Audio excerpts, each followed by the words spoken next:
while since we last talked. Yeah, good to see you, man. Likewise, here we are once again. You know, as our regular viewers know, I certainly know, you took some time to really focus in on some pretty important projects for your business for 30 by 40. And then more recently, in kind of smaller term, you took some time off with your family, probably not nearly enough, but you had some vacation time. And I can't help but wonder, through that long and maybe also that short period just away from, the show, does that, surely it gives you time to think about your FI journey, the end being more in sight than ever. And I'm just wondering where your head's at. What are you thinking about? How does time away impact, positively or otherwise, that thought process? Yeah, it's been 4 months since we last chatted, right? Is that 4 or 5 months, something like that? Pretty big, long break. Oh, yeah, absolutely.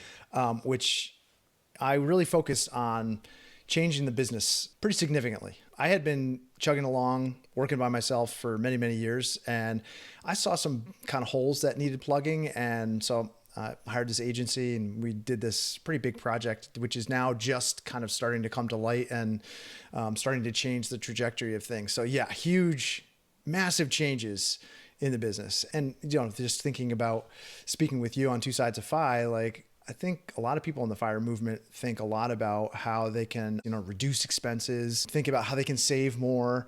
But those two things are probably much easier to do than the third thing, which is to earn more. And, I really wanted to focus on that. And that ended up being 4 months of really, really hard work. But it also meant that I was leveraging, the help of a team. So I said this to my wife, it's like the equivalent of, in the airport, they have those kind of speed walkways. You get on this speed walkway and you're walking 3 or 4 times the speed. I mean, that's where we're at with this thing when you hire somebody else to help you. So I just feel like this huge burden lifted, but also I start to see the future, what reaching FI might mean and when that might happen now. And I got to be honest, man, I'm thinking I might be a 1 more year guy because things are working so well. I'm like, do I want to give this up? I'm having more fun than ever. Like it's now that I have like a team of people helping me, it's become fun again and I can focus on different things. And so I don't know, in that sense, it has reframed the FI journey. Well, first of all, that sounds amazing. I mean, you and I have talked a little bit. I'm aware of some of the kind of work you undertook with this agency, what it's turned into in sort of early stage returns. That's all super positive. My first thought is maybe the question mark is coming off the 2024, but it might be, if I'm hearing you right, replaced by 2025. So, we've talked about 1 more year syndrome on the show before. We've talked to people like Fritz Gilbert. We've certainly read and discussed a number of blog articles. Lots of people in the FIRE space and personal finance in general have written about 1 more year. But help me understand, when you think about 1 more year, what is that? What underlies that? Is it just I'm enjoying it, it's fun, or is it really about building more of a security blanket around the portfolio? Like, help me understand where your head's at, because I suspect you got a lot of different ideas rolling around. Yeah, it's multiple things, man. And to be fair, you did a 1 more year too. I mean, did I really? I mean, I would say I built in a year after FI. It wasn't like I did it to accumulate enough to like buy a truck and a 5th wheel. That's Fritz's example. I don't know. No, I didn't. Really? Yeah, I didn't. I thought it was padding and buffering. No, I mean, I don't think that's entirely right. I mean, yes, getting another, year of compensation post FI was, partially about, hey, this is going to have benefits because we're going to buy a house and we need to, complete saving for our down payment. But it wasn't like, because we have this list of things we want to do, therefore we stayed another year. And it definitely wasn't the case where, I don't know.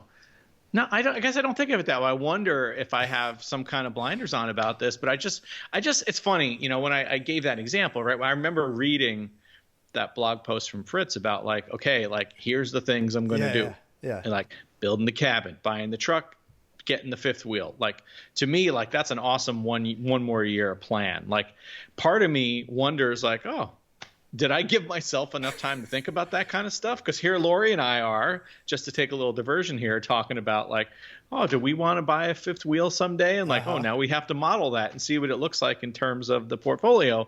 Whereas if we'd had that conversation 5 years ago, we might have been like, well, I'm going to stop working in 2021 because we want to do this and that and the other thing. We never explicitly did that, but for sure there were benefits to staying another year. I don't know. I don't want this to be about me. I'd like to hear a little more about what it would mean to you and why. All right. So there's many dimensions to this, man. And I'm glad we're talking about this because maybe you can help hit the reset button or something. But okay. Number one, it feels a little foolish to walk away from something which now I'm getting working at a different level. Like, this is not just like, oh, we've optimized a few things. We've completely changed some things. So I've completely changed my approach to a certain thing in the business, and it's made a huge difference. And so it was doing fine before, but now it's like, okay, this feels like if I walked away from this would be foolish. And my wife, strangely, kind of feels the same way. So I'm like, okay, well, is this something maybe you would plug into and help me out with? Is there hold on, kind of shared responsibility here? And if so, maybe it doesn't have to be a full-time commitment from me. It could be, let's say it's 10, 15, 20 hours a week, and if that netted significant earnings, like that feels kind of foolish to me. But then the other side of it is like, now that I found this kind of newfound love for what I've created, I'm like, I don't really want to walk away from it. I feel like something would be missing. And I worry about what that means for us long-term, for Laura and I. If she were to decide, once we reach the FI number, that she was going to step away from what she's doing, that was always conditional on like us traveling together and doing things together and not having a commitment to make videos and, run a business. Exactly. And so we're having some sort of backroom discussions about this right now, between us. Like, well, what does that mean? And, she's had some change of thought over the past couple of months and how she sees this. And, honestly, we don't know what the right thing to do is. And I feel,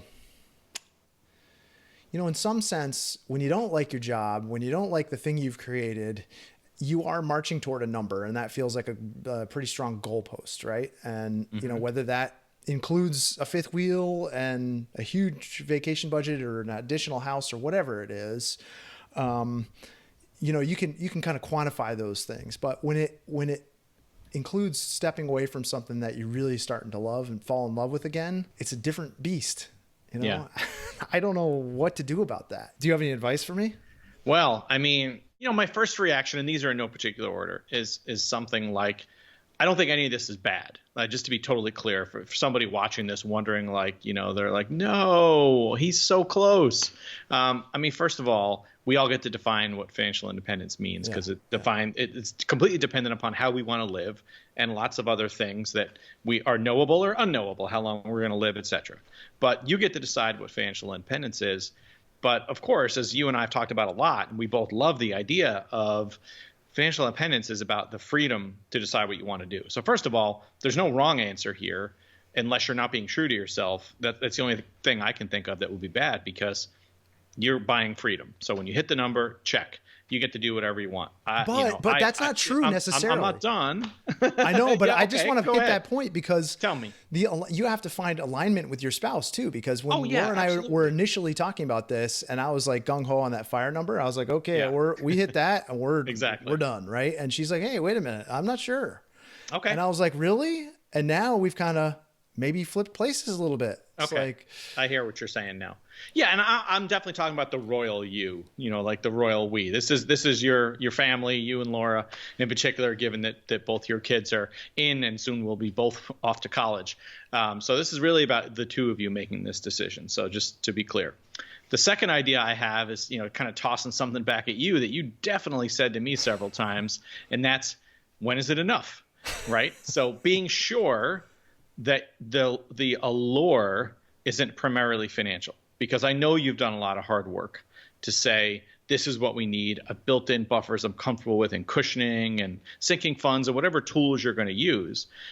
Because for me, I also made a decision to walk away, like most people, I guess, at the peak of my earning, and with some reasonable line of sight that at least another year was going to be pretty tremendous in the industry I came from, for unfortunate reasons, right? You work in the medical adjacent field at a time of a pandemic, and you sell products into that field, as that was what my company did, right? Diagnostics. Well, we were probably going to have a really good year, and they did. And so that would have meant accruing additional bonus compensation and things like that. And I knew that, but people like you, smart people, reminded me often, why would you do that? But that's a one-for-one exchange. And it's like, it's a little different, right? It is. What if you built this asset, which has some sort of flywheel component to it, which requires minimal effort from you, but would produce, benefit that, let's say, I couldn't see a year ago. Yeah. It's like, totally fair. I didn't know what it could turn into. But now that I kind of see, now I opened that door, I walked into the door, I'm like, oh wait, it could be this. And then I'd be foolish to not expand the goal. And I get this idea about enough, but like expand it to then include friends or family or what, you know what I mean? And I feel, I don't want to trade the time away, because, as we always say, we don't know how much time we're promised here. And that's the hard calculus for me. Like, okay, well, I want to set some bounds around it where I don't trade all my time away, because one of the ways to take this even further is to say, okay, well, let's throw a hypothetical number out there. Like, I could charge $5,000 an hour to meet with somebody one-on-one and do a very specific task. Right. And that's where some of these kind of consulting gigs lead eventually, right? Real high ticket service. And I'm like, I don't want to do that, because that means I have to be in a place at a time, doing a certain thing. And so for me, divorcing time worked from fee earned it has always been like a guiding principle for my business. And the further I get into it, the more important that's become. So like, how would you address it given those things? Because sorry, I didn't mean to interrupt you. No, that's right. But this is exactly the point I wanted to get to, and I saved it for last because it's the hardest one. And you honestly just saved me some work, even anticipating my questions. There is something different here, and it's not something I experienced, and it's not something much of our audience who's maybe already retired might have experienced, unless they had their own business that they created themselves and were doing something like you are, where all of a sudden, 10 years plus into this business, you've come upon a new thing. You undertook a different type of project. You brought people into the fold.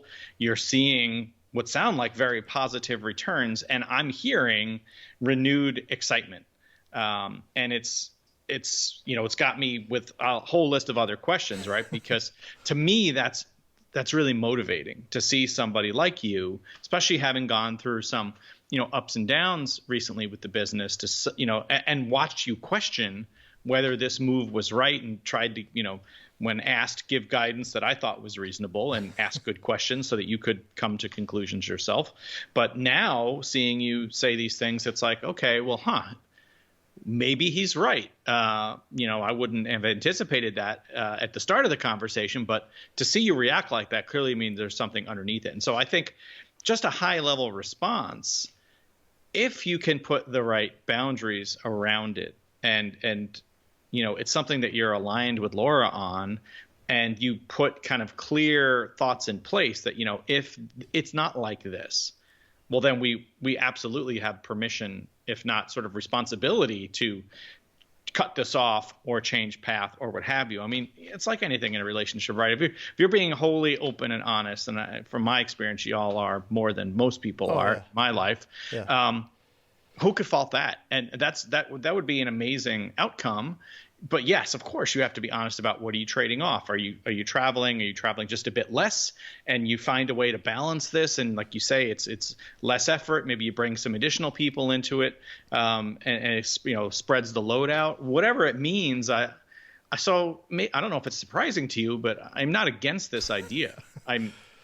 It's certainly worth thinking through, but I don't know. How do you react to that? Do you want me to talk you out of it? I don't think you do. I'm not, no, I mean, it's helpful to talk it through because, For sure. right now, Laura and I are kind of talking in a small circle. So, one of the things, we went, on this vacation recently. It was just Laura and I. And, so we had some time away to just sit on the beach and chat. And, Nice. we're there with friends and, family and other family. And, this topic came up and, about reaching a financial independence number and like what it would mean to retire at our age and that kind of thing. And it was met with almost animosity, I'll say. I was really surprised. I was very kind of shocked. It wasn't like, hey, that's great. Congratulations. Like, wow. I mean, it must be amazing to be in a position like that. They were kind of like, what? Why would you not keep working? Like what, just even throwing that idea out there. And I was really taken aback by it because these are people who are very, very close to us and that we hadn't really broached the subject with. And I was trying to think of a way, for me and Laura to feel more aligned together in this because, if we continue to operate the business as it stands today, I can't do it by myself the way things are going. And I don't know that I want to hire a remote team necessarily to run all the things. But it would feel nice if I could share some of those responsibilities with Laura and that there could be some shared ownership. And I've always seen this as something she and I both invested in because it took a lot of financial risk to start this thing in the first place. The financial onus was on her to support us and provide health insurance in the early days of the business, and things took off and performed well early on. So that was good, but I've always seen it as ours and she's always seen it as mine. Oh, interesting. Yeah. And so anytime I raise this idea of like, hey, like, let's say we could operate this thing like 20 hours a week, work together in this and you're doing this part and I'm doing this part, there's like kind of creative part and the sort of, I don't know, C-suite part, let's just say. Yeah. And, it's been hard. That wasn't met with like, yeah, I want to do that. I'm excited about that. It's like, well, it'd be dumb for us to like walk away from this in its current form. So, if you're okay with me kind of plugging in and helping out in this aspect, I'll see if I am able to do that. But I don't know. It's like, yeah, I mean, you and Lori worked together in the past, right? Yeah, we did a couple times. And I can't remember. Were you overseeing her work? Was it a managerial kind of when role, we first met? Yeah. Later on at that same company, no, she actually was in a different group later, or most of the time. Yeah. So I think she's I mean, you know what it's like working with me. She's like, I'm a little afraid to work with you, to be honest. Well, she's a smart woman. Maybe she should be afraid. Yeah. And I'm obviously just working with this remote team now. I'm learning how to do this because I've run the show for 10 years by myself. Yeah. And it's like, I've got a certain way of doing things. And now that I'm working with other people, I'm learning, how to get better at that. And that's exciting to me too. And I'm trying to get her to onboard and kind of assimilate into this thing, which I'm not sure she wants. And so that's another kind of talk about alignment. I don't want to force her to do something she doesn't want to do. And no, especially after you reach financial independence, the choice is supposed to be yours. So I wouldn't say I have any answers right now, man, but one more year might not be, I don't know. How would you count it if I'm working only 20 hours a week? It's like half. I mean, I think you're doing what you would be doing what a number of 5 people do, and that's they ramp down their hours. Yeah. They ramp down their effort. Some people change roles, right, to a less intensive, whether it's time or stress, job. All that's totally reasonable. And again, that comes back to the freedom part. As long as you guys agree that this is the way, that using your time this way doesn't interfere with bigger picture stuff you want to do. I mean, I can't fault it. We can call it one more year. We can call it whatever we want. I don't think it matters. I'm not super into labels anyway. So I think it sounds more like just a refining or redefining rather what your business is and what effort you have to put into it. But if you're excited, I mean, I'm going to be the first one to say like, wow, that's really cool. Make sure you really understand what that means. And it's not just a temporary, like kind of burst due to like this just near term, revenue realization. I suspect there's a lot more to it from the descriptions you're using. But besides that, like, what the hell? I mean, and there's no rush to decide right now either. You're not at your number. It's not like Laura's already stopped working and it's like, okay, next month is the date and you're the one suddenly holding it up. You're still in advance here. Yeah. You still got that question mark after your FI date, and you have a lot of new data and new experiences. And what I see, not trying to put words in your mouth, is you're just trying to process all this, and you've got all these new ideas about what it might mean. And I think that's a great thing. It sounds like it's complete opportunity. Yeah, it's just, I've been hard charging toward that timeline and that number, and I'm like, So to give that up, I'm not focusing on that right now because I'm so focusing on the other part of it. And so I'm just trying to take a balanced approach to it. And also, I don't know if other people have encountered this, but you talk about an idea for long enough with your spouse, and even if they were in disagreement in the beginning, at a certain point, they kind of come around to the idea and they get excited by it. And I think, Laura and I were in that space and, pretty well aligned. And then it was like, and then this happened and I'm like, well, what if I keep working? Like, how would you feel about that? And so it kind of stirs the pot a little bit.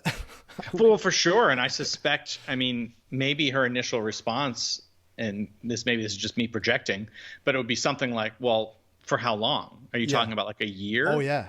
Yeah. Is it do you think 20 hours a week for some unknown number of years and you're not really willing to give this up? Because that would be something difficult to swallow, certainly in the immediate, if ever. Because again, you guys, like you said, you've been building your possible futures, thinking about whether it's a trawler or a travel or whatever. And if suddenly you're saying, well, actually, I think I might keep doing this half time for some undetermined amount of, years.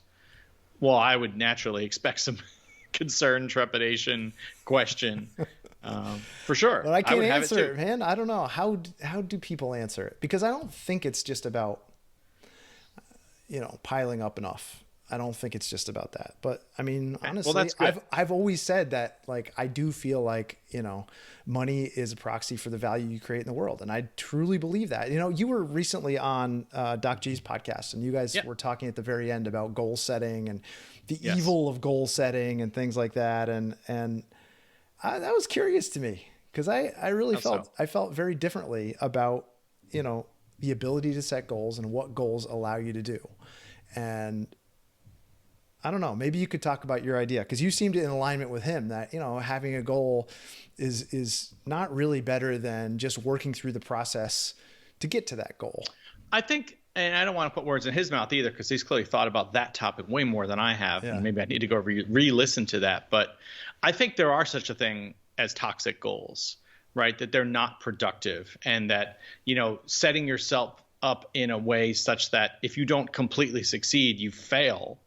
Those are bad goals. I think for me at this stage in my life, I love the goals that I'm setting because they're all so many of them are just optional. Yeah. They're things that are interesting to me or fun. And, I had a goal to take an art class that I was excited about, and I was going to do it, and I paid for it. And you know what? It didn't meet my expectations. So I stopped it. I didn't feel bad about the money. I had a little question about I had a little sunk effort into it that I was not going to see through, but that didn't last very long. And I dropped the course after just thinking about it. So I'm okay with goals as long as they're kind of thought through as to the why, and that it's not just a binary, right? If you don't achieve that, you have failed. But what if this is a bad thing? What if it's like so, obviously running the business, I got revenue goals and I've got all kinds of different goals. But what if I said, okay, a 10x revenue goal? And I'm not saying that's what I did or anything. I'm not trying to humble brag here. I'm just saying, what if that 10xing allows you to fail farther, as I say, right? I mean, to me, that's super motivating. It's like, okay, maybe I don't make it to 10x, but maybe I make it to 5x, and 5x is crazy good. And that's also opened the door and allowed me to do all these other things that I didn't see possible. I guess that was my only real point of conflict there, that I didn't totally agree with, because I think a lot of people are motivated by setting goals, and it doesn't, I don't know where it crosses the line into being toxic. Does that when it involves money, does it become toxic? Yeah, I mean, for first of all, I think the answer for a lot of those questions was it depends. I came from the last couple of years of my career when I kind of, had decided I was going to move into a less stressful, more sort of, Yeah. reasonable hours of work. One of the things I got really involved with was business process improvement. And the company I was with has this reputation of setting very aggressive goals, just like you said, like you should be trying to, you know, 10x something that's good and cut in half something that's bad. But, the kind of the logic there, quite simply, is what you said. If you go for 10x, you might get 5x, and that's amazing. If you say I'm going to improve productivity by 20%, you're probably never going to get increased productivity by 100%. And so if you're the one setting the goal, you have all the information, you've done the hard work to understand what's achievable, that probably is going to feel really good to you to set a really aggressive goal. But there are other people who are impacted by setting a goal. And if they're not emotionally on board, and that's where this is relevant to the situation, if you haven't gotten them on board with the why and what success looks like and how it's not fail, they have to be completely emotionally bought in. Then it's no different than it would be at my former place of work, where they would say, the rank and file people who didn't set the goal, they were just inheriting it, right? They were going to have to do all the heavy lifting. Would be like, well, it's all well and good for you to say 10x, but that's going to mean like all this stuff, not all of which is positive in the near term. And I don't know, that doesn't feel good to me. Yeah. And if we don't achieve it, am I going to be held accountable for not achieving? I know you say that getting halfway is good enough, but is it really? So I mean, I think the answer is it depends, because a lot of this is mindset and how you're wired and how on board somebody is. And I think at this stage, it sounds like, just from what you're telling me, obviously I haven't been here to hear both sides of the conversation. You're already here. You're seeing probably only positive.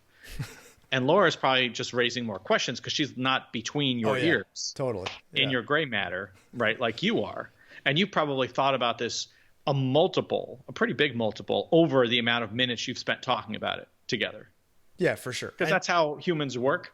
And especially people who are thoughtful. So, she's just not with you yet. Doesn't mean she's not going to get there. Yeah, that's interesting. Yeah, I'll have to, I guess, it just means I have to onboard her more, communicate, be a better communicator, because I am in my head about this stuff. This is the kind of thing that's waking me up in the middle of the night, and I'm excited about it. But I know you. It used to be, I was waking up in the middle of the night, like hand wringing. And now I'm like, oh, well, I could do this. Like, and I guess the thing that I love about setting that 10x goal is that it forces you to do different things. And, it does. Sometimes when you get to this point in your career, doing different things is just, it feels good. It's just, it's not, and who's to say that stepping away from this thing isn't going to feel even better? I mean, that's the thing that's unknowable to me. It's unknowable. And it's that conversation that you have between spouses where if you agree, you get to a certain point and you're both going to walk away. You've had that agreement, and then all of a sudden changes for one of them, it's very hard to have those conversations again. It's very hard to open that door. Fair enough, dude. Because there's small changes and there's big changes, right? The only reference point I have is a very small change relative to fire, right? I had a date set. Lori and I were both super excited, had a countdown timer on my watch and on my phone, and I had a paper one on my desk. And suddenly I was home saying, you know what? I think I'd like to work 3 more months because, by the way, we're in the middle of pandemic lockdown, and we're trying to release a new diagnostic. And it seems really a bad decision, really bad optics, just not something I want to do, to just leave with mere months to go on this. So how do you feel about 3 more months? I think that was pretty easy to swallow. It meant some hassle getting ready for the move that we were planning to do and a shorter time to, get everything in place for it. But it was an open discussion and she was open to it. It's very, very reasonable stuff. But if I had said, you know what? The landscape of COVID looks like we're going to have 2 years of just insane pace at work, which of course they did. I think I should be there for it. How do you feel about just pushing everything out 2 years? Now we're going to have to move in the middle of high school for our kid. And, I'll just won't be around as much. But, 2 years later, we'll have more money. Yeah. That's a very different conversation. And it's certainly very different than what you're talking about, too. I don't mean to say it's the same thing. So it could mean that I'm around more. She's around more and I'm around more. It could, I don't know, maybe we're spending more time together. Like that. My dream would be, hey, let's operate this thing for a short period of time every week together, push it forward, keep it rolling. And then with the 75% of the other time that we would have that we would normally be working, this is a hypothetical, of course. Yeah. Okay? Yeah, of course. But then we go and travel and we build a position that can be, remote first. I can run this thing from anywhere. And to me, that's awesome. But it's asking her to give up what she's got already, research program, whatever, and then onboard into this unknowable with my own set of goals, and ride that horse off into the sunset. Obviously I got some work to do if I want to run it that way. And I'm not even sure I do. I don't know. Yeah, that's right. Well, it's sort of, so I have a 3-step action plan that I'm going to propose. You're such to a manager. It's nice to be back in the workplace. Here we are, Eric. I'm glad you've come here to talk to me today about this. I don't work for you, by the way. No, you don't. Well, we work for each other and we work for our audience. And all right. But I have 3 thoughts. Okay. The first is something you're doing already.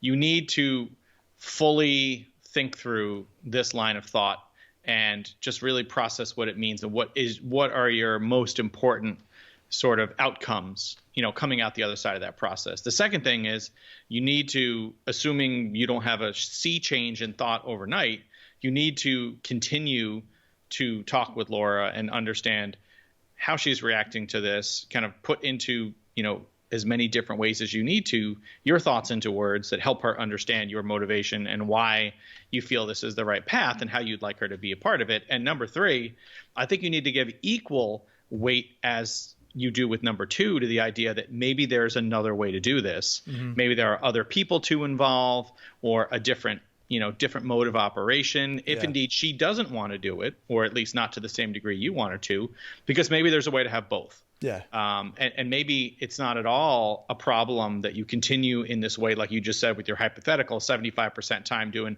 all that fun stuff you plan for, 25% is you and some other folks or whatever, under your hood or more contractors totally getting it done. Because, I think you need to be thinking alternatives in parallel.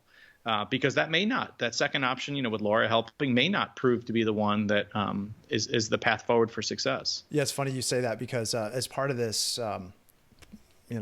agency that I'm working with, we have a group coaching program. So it's all people who have businesses at a very similar revenue level. So you get to plug in and get advice and see how other people are solving problems. And there's a husband and wife. There's actually a lot of husband and wife teams that are running these kind of businesses. And so it's nice to have that as a model. And Laura can join into the coaching calls. So she can plug into that. She hasn't yet, but it's on offer.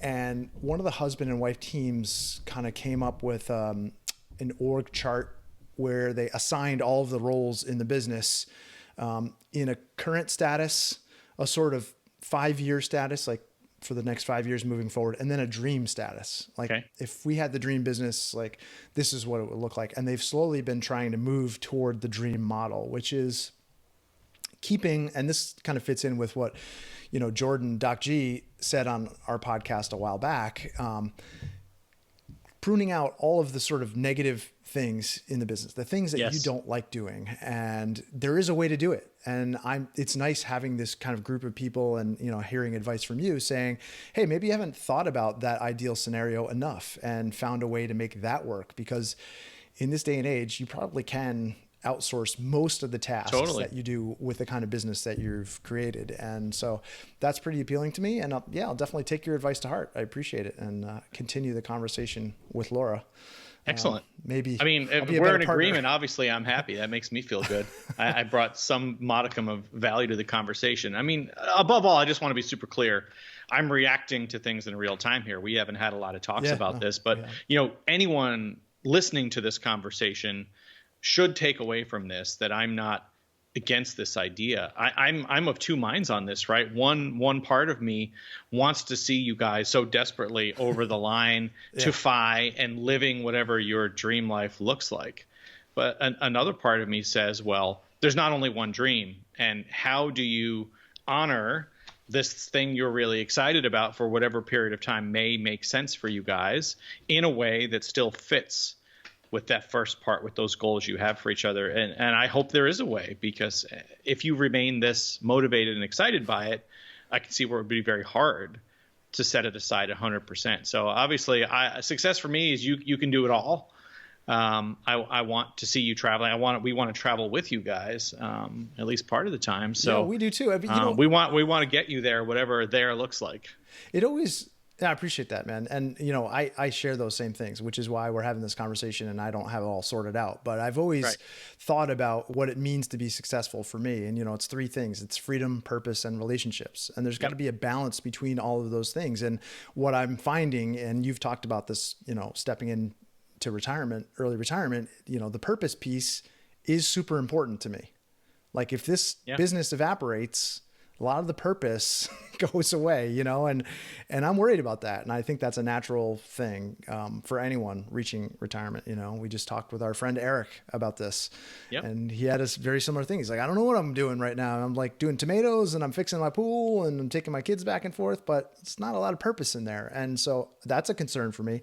Also, this kind of brings up this idea that, people who want to fire at a young age, this idea that things change. I mean, I couldn't have seen this a year ago or 2 years ago. And then I felt differently 5 years ago. And, being flexible and having a plan that's adaptable, but also being open to communicate with your partner or spouse, like, hey, here's how I'm feeling. I mean, it's been great being able to talk to Laura about this. And even in those points of friction, there's where we don't agree on things. And it's great to hear you kind of ask me to reframe it and think about like, hey, if you heard the same thing from her, some indefinite timeline, think about how you'd feel. And I do remember rewinding to that, when I pitched this to her early on, she's like, I don't know, man, I'm not going to step away from my job. Like, I remember that. Too much fun. And I was like, ugh. Completely. I was so frustrated by that. You need to think about all angles and impacts. And it's not just this kind of thing you've been churning on in your head. That's a good start. And it's where you can develop your thoughts more fully and get your talking points together and become a good marketer to your spouse or whoever you need to try to convince or at least express your sentiments to. But at the end of the day, most of these things aren't just individual. Yeah, no, that's great. Yeah, that's good advice. You got it. You guys tend to make good decisions together. I think I'm not too worried, even if there's in the immediate some like, whoa, what's going on here? I'm sure you'll come out the other side with good outcomes that will bring good stuff. Yeah, it's been actually taking that vacation together and just having time, like dedicated time to talk as empty nesters kind of thing was nice. It's like nice. Yeah, it's great. It's great having that free space to check in. So cool, man. Awesome. Well, I appreciate all the help here, and it's fun talking this through. And who knows? Maybe we'll have some behind the scenes content talking about the things we can't totally reveal right here and right now. All right. I would welcome that. For the future. All right, man. Good luck. All right. Thanks. Cheers, man. Take care. All right, bye-bye.